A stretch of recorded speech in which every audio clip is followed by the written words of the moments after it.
My name is Scotty Brice. I'm currently serving a life sentence in the North Carolina facility prison for first-degree murder. So to give a little bit of background on myself, let me start off by saying that as a youth, I came up in a single home, raised by my mother and an older brother. We didn't have the most of anything, so, my mother had to struggle working 2 or 3 jobs just to provide for 2 kids who, fathers was never there.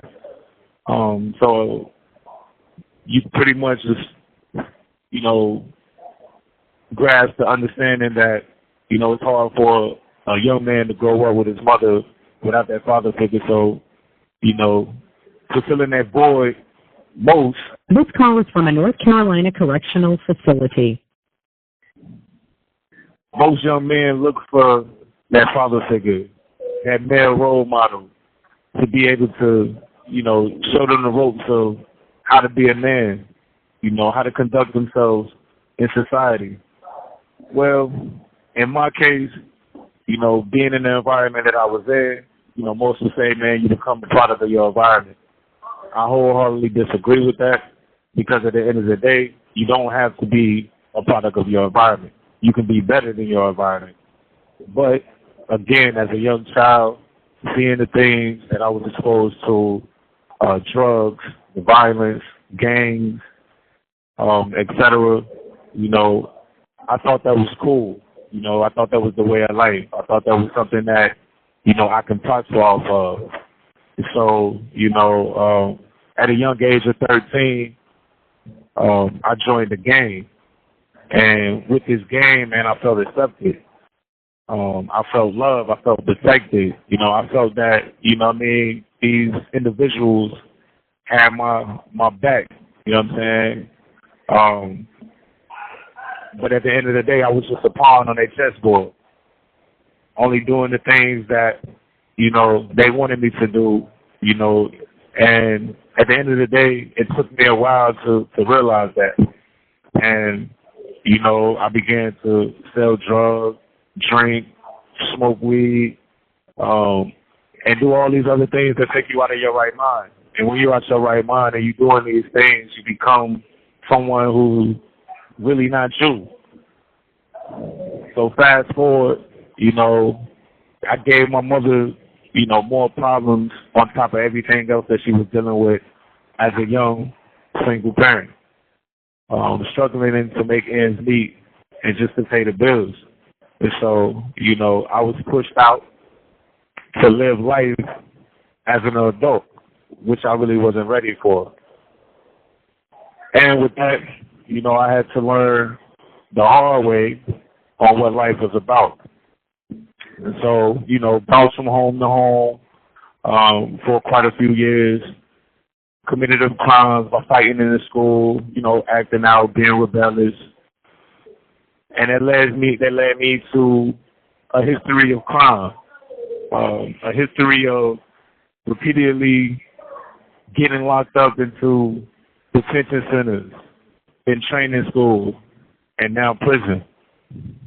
If I could turn back the hands of time and do everything over again, of course I would. But life just don't work that way. So simply, you just have to sit back and take the time to really analyze your mistakes and how can you grow and better yourself. So with this behind the wall talk, I hope that the listeners understand that the life that you may live according to the streets is really not it. Selling drugs, gang banging, wanting to tote guns and feel like you him. Or as the young generation say now, you want to be that YN, you want to be that young nigga, you know what I'm saying? But like, at the end of the day, man, that shit don't do nothing but put you in prison or in the graveyard. Again, you don't have to be a product of your environment. You could be way, way, way, way much more than that. You know what I'm saying? It's just wanting more for yourself. Taking the time to be able to sit down and really get somebody around you that'll help educate yourself, because without an education, you are nothing. You know, like learning how to count up that money and learn how to weigh up things is not going to gain you your success in life. You know, so being incarcerated, you know what I mean, I have learned that. Although incarceration don't give you the educational, you know, skills that you could possibly get, as most facilities in other states like St. Quentin, you know, they give guys so many different types of skills that North Carolina don't give you.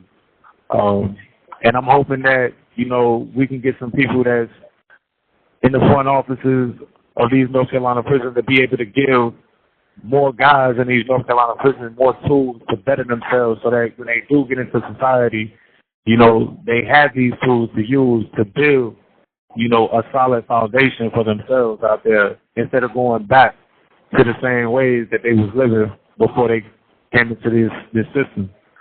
North Carolina fails to recognize that in order for you to be able to better yourself, education is that. You know, they can say that they push for, you know, rehabilitation to give everybody, you know, those type of skills. But when you have a life sentence, or you have 10 or more in certain class that you do not qualify, you know, for, because the criteria is you must have 10 years or less in order to take these curriculums or take these type classes that will potentially help you. There's laws being changed each and every year, you know, so if I spend 10 years in prison without the education... This call is from a North Carolina correctional facility. You know, and I can't take these educational classes because I have over 10 years. If law changes and my time is overturned and I get a lesser sentence, I go home with nothing. What do I have to look forward to being a guy who has spent majority of his life in prison with no education? How am I supposed to profit in that way? You know? So instead of, you know, waiting on the system to build something around to help you, you got to help yourself. And so a lot of guys within the North Carolina state, you know, order self-help books, educating themselves, teaching themselves, and bettering themselves. There's a lot of guys that's within this environment that I'm in who have their own business that they done started within here, you know, preparing themselves so when that day do come, they have something to fall on. They have something to go to instead of going back to the drugs, the games, and this and the third. So I hope that this interview, this talk, you know, really touch the hearts of some of you guys, man, some of you women who going through things, man. Like, whatever struggle that you're going through is only temporary. It's not permanent. You can change it. Only if you want it for, you know, want change for yourself. But you got to be, you know, driven. You got to have that drive. You got to want it for yourself. This is not it. You know, if laws don't change, man, I spend the rest of my life in here. You know what I'm saying? And unfortunately, I've been in here since I was 18. A mistake that I wish that I could take back. Just trying to defend myself. You know, so just to be short with it, you know what I mean? Like, I'm thankful for this opportunity. I'm thankful for Behind the Wall Talk. And I'm just thankful for being here and being able to do this. Because if things was on the other foot, you know, I probably wouldn't be here today. But I'm one of the guys who still have his mind. And I'm still working to improve. I'm still not perfect. I'm striving to be better. And I ask each and every one of you who are listening, yo, man, like, you can strive for bigger and better things as well.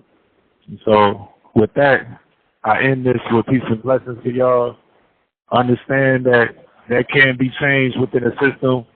We just need more people behind us to believe in us, have that ambitions, you know what I'm saying, and, you know, have that hope, you know, that things can be different. We're not animals. We're not monsters.